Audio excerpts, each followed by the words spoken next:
perubahan, yuk bilang amin. Hidup aman nyaman, yuk bilang amin. Gampang pekerjaan, yuk bilang amin. Bangsa sejahtera, yuk semua amin. Banyak keadilan, yuk bilang amin. Bebas berpendapat, yuk bilang amin. Pendidikan bagus, yuk bilang amin. Bangsa bahagia, yuk semua amin. Terima kasih untuk seluruh tim Pak Anies Baswedan. Ulun mewakili dari kelompok 5 ingin menyampaikan mungkin keluh kesah di lapangan lah dari survei tim kami. Mungkin kalau kendalanya sekitar 40-50% rata-rata Pak masyarakat di Banjarmasin Timur terutama itu menanyakan dapat apa kami gitu. Nah, kalau kami memadahi ini itu. Nah, itu ini. Kalau rata-ratanya di sana tuh pemilihnya nomor 1 sama nomor 2. Kalau nomor 1 sih, kalau prediksi kan kalau ulun dari tim 5 di sana tuh belum sepenuhnya Pak. Nah, belum sepenuhnya full, sekitar kami tuh sekitar 2 atau 3 RT lah sudah. Okay. Jadi kalau dari hasil survei 1 minggu yang kami jalani mungkin sekitar 60-70% Pak. Jadi memilih Pak Anies. Mungkin itu Pak Dok. Terima kasih. Ulun dari kelompok 2, ulun dan teman-teman lainnya dari kelompok 2, kami turun lapangan di daerah Alalak Utara. Nah, awalnya ulun berekspek kayak yang bakalan ditolak masyarakat, kami bersosialisasi, apalagi khususnya mensosialisasikan tentang Anies Baswedan. Setelah turun lapangan dan ulun merasakan sendiri sama teman-teman kakak-kakaknya juga, ternyata masyarakat tuh positif sekali tanggapannya saat kami bersosialisasi, diterima dengan baik. Kami juga minta izin sebelumnya datang dan meminta izin untuk menyosialisasikan tentang yang ingin kami sosialisasikan. Nah, setelah datang responnya tuh positif juga. Misalnya ada beberapa ibu-ibu nih di warung sembako atau gimana, terus kami samperin, kami minta izin untuk sosialisasi. Awalnya takut-takut, cuman gara-gara responnya baik, jadinya semangat juga nih mau sosialisasi ke masyarakat lainnya. Nah, setelah itu ibu-ibu yang lewat tuh jadinya kayak apa nih, tertarik juga, lalu jadi banyak kan orangnya. Jadi disitulah kami sosialisasikan bagaimana nih Bu, kira-kira gambaran tentang capres dan cawapres kita tahun ini. Setelah itu mungkin kebanyakan jawabannya ibu-ibunya kayak yang masih bingung milih yang mana. Kalau ditanya gimana Bu, apakah udah ada gambarannya nih, bingung juga yang mana. Terus kalau ditanyain apa sih keluhannya, tentang keluhannya mungkin tentang masalah berbagi sembako, kayak gitu aja sih. Yang lainnya sisanya have fun aja sih, seru. Saat disosialisasikan dijelaskan nih kan, kayak kan ibunya juga kebanyakan yang kayak kurang tahu juga, bingung juga gimana yang mana ya, siapa aja ya calonnya. Terus kan disosialisasikan yang nomor 1 ini, nomor 2 ini, nomor 3 ini. Nah, setelah itu boleh tahu nggak gimana Anies Baswedan, terus dijelaskan kan Pak Anies ini begini begitu ya, baik ya katanya, gitu responnya. Setelah itu respon ibu-ibunya menerima baik Pak. Kami di hari Minggu pertama tuh di Banjarmasin Utara, tepatnya di Jalan Pangeran. Hambatannya cukup ada berapa. Yang pertama tuh yang soal money politik Pak. Kami sempat beberapa di tempat tuh, jadi ada lumayan banyak orang gitu yang paham money politik tuh Pak. Jadi menurut itu cukup terganggu gitu, terhambat gitu, menghalangi untuk data tuh. Nah, soal kan jadi di kami tuh yang sempat di Jalan Queen tuh Pangeran Alalak. Jadi di situ bisa dibilang cukup kurang pemahamannya soal politik kayak itu Pak. Jadi perlu dijelaskan panjang lebar kayak itu. Kalau condong yang sejauh kita tuh Anies ya, tapi ada aja beberapa orang tuh, mungkin masih bingung kayak itu, yang golput kayak itu. Positif ya, ada yang membantu juga, ada yang memberitahu arahannya itu, saran kayak itu biar kedepannya kayak apa lagi supaya bisa lancar kayak itu, selebihnya itu. ilmunya, relasinya cukup banyak yang kami dapat, pengalamannya banyak. Ya lumayan seru lah, Pak. Seru aja. Jadi untuk komposisinya sendiri dari 10 orang itu 7/10-nya emang kebanyakannya memilih Anies. 3-nya mungkin karena kurangnya pengetahuan masyarakat tentang pemilihan ini dan calon-calonnya. Jadi masih banyak yang bingung. 2-nya memilih paslon lain. Begitu kira-kira komposisi pemilihnya. Masyarakat yang memang kelihatannya pendidikannya di bawah, Pak. Iya, masih banyak milih Anies dan masih banyak yang bingung juga.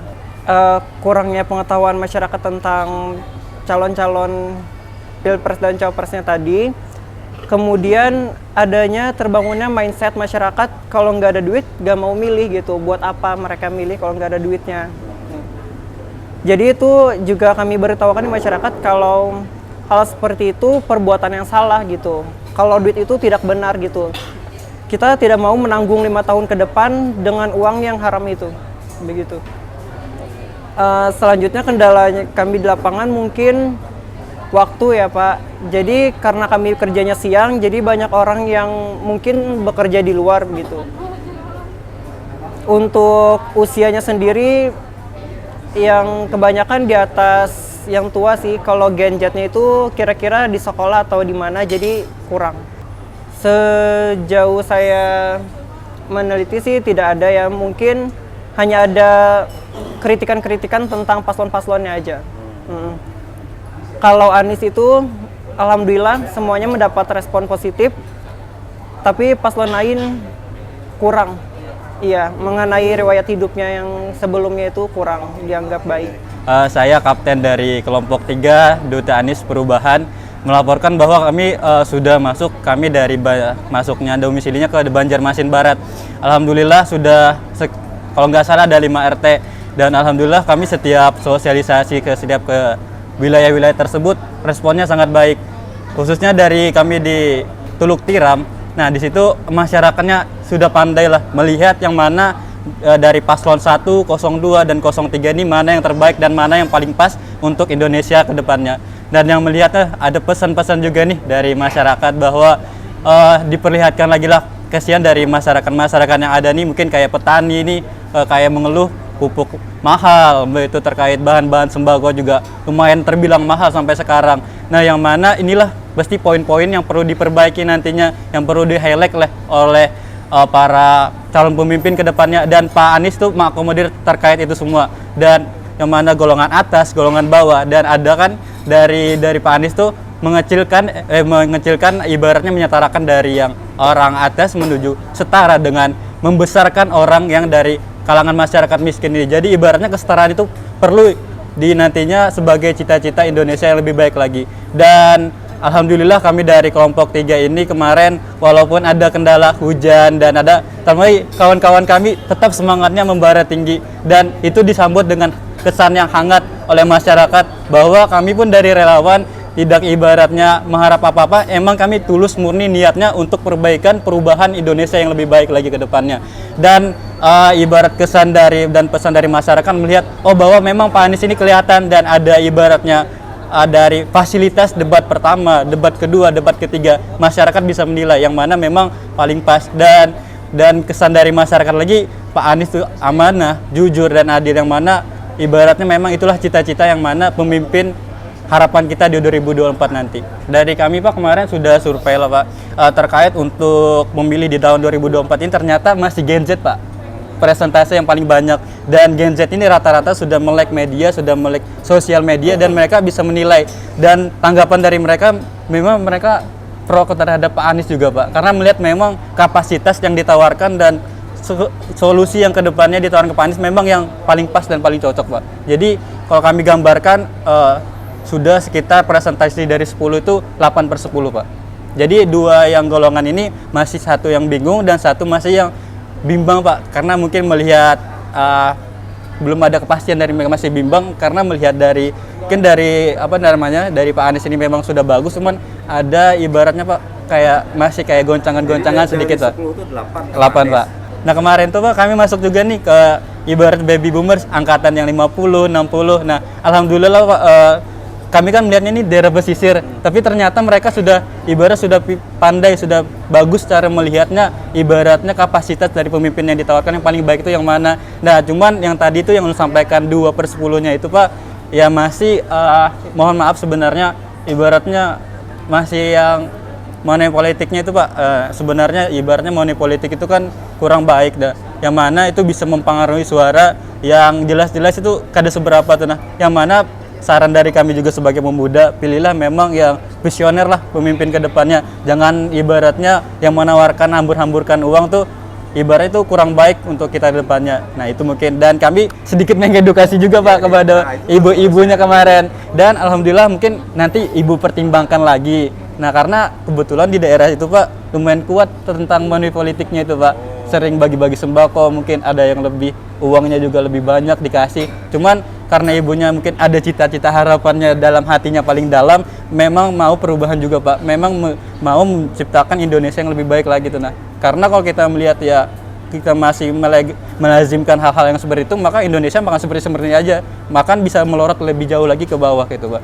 Mungkin dari hati yang mereka paling dalam sebenarnya mau perubahan tadi itu Pak. Cuman masih ada itu tadi implikasi-implikasi. Nah, budaya-budaya yang kurang baik sebenarnya. Oke, mungkin sedikit menambahkan aja dari kapten kelompok ulun tadi itu kelompok 3. Kami tuh banyak masuk ke tempat-tempat yang notabene di situ tuh acil-acil warung, terus paman-paman yang dudukan ibaratnya di pos ronda. Nah, di situ kebanyakan ya terpaut dengan kata-kata ada duitnya kada sih gitu. Nah, cuman ya kami ini pelan-pelan lah membilangnya kalau misalkan kayak di sini kami tuh sebatas relawan dan kami tuh mensosialisasikan calon presiden Bapak Anies nomor 1, dan juga dalam kami mensosialisasikan itu alhamdulillah Sidin tuh responnya baik. Cuman tetaplah pemikiran Sidin tuh mikir kayak caleg-caleg di sini katanya juga bagi-bagi gitu lah bilang gitu. Nah, kami kan bilang di sini kami bukan mengatasnamakan caleg dan kami juga pure kerja cuma untuk memenangkan Bapak Anies bilang gitu. Cuman ibaratnya menyampaikan lah gimana perjuangan Bapak Anies bisa mau jadi calon presiden 2024 nanti. Itu aja sebenarnya Pak tambahannya. Responnya ya pelan-pelan Bapak, karena kita tuh kalau mau merubah orang kan susah juga Pak. Jadi untuk respon baik pun kami sudah bersyukur kalau misalkan Sidin merespon baik. Cuma ya tetap penyampaian kami tetap tentang masalah money politik itu, dan juga masalah gimana nih cara memilih presiden yang baik, terus melihat gimana nih nanti kalau misalkan kita ke depannya kalau ada masalah atau apa lapornya kemana, bilang gitu. Itu aja sih Pak. Terima kasih. Assalamualaikum warahmatullahi wabarakatuh. Saya Irfan Maulana, perwakilan dari kelompok 4. Mungkin penyampaiannya dari awal tuh kami dari kelompok 4 nih hari pertama tuh bingung nih mau survei ke daerah mana. Jadi kami mengambil daerah Banjarmasin Selatan dan Banjarmasin Timur. Di Banjarmasin Selatan kami di daerah Basiri. Di daerah Basiri itu ada beberapa kendala. Yang pertama tuh penolakan dari ketua RT. Kami sudah menjelaskan nih bahwa kami ini dari survei lembaga 01 ingin melakukan survei data dan ditolak oleh RT tersebut. Jadi kami pindah lagi nih ke daerah ke daerah Teluk Tiram di Banjarmasin Timur ya tuh. Dan alhamdulillah di situ responnya baik-baik saja dan kami diterima baik oleh warga di sana. Ya, dan kami di situ ingin menyampaikan dari survei lembaga Anies ingin menyampaikan bahwa ingin mensurvei data, dan alhamdulillah direspon baik oleh ketua RT dan dibolehkan untuk mensurvei data di daerah tersebut. Itu saja sih dari kelompok 4 untuk mungkin kendala dan respon baik dari masyarakat. Pengenalan terhadap Pak Anies mungkin terbanyak di Gen Z. Kami menjelaskan di Gen Z alhamdulillah dipahami dengan baik. Kalau untuk orang-orang tua mungkin banyak di 02 kami menjelaskan juga bahwa 01 ini Pak Anies ini banyak menjanjikan nih, kayak misalkan harga sembako turun, habis itu apa segala macam lagi, dan alhamdulillah ya banyak survei Gen Z daripada orang tua.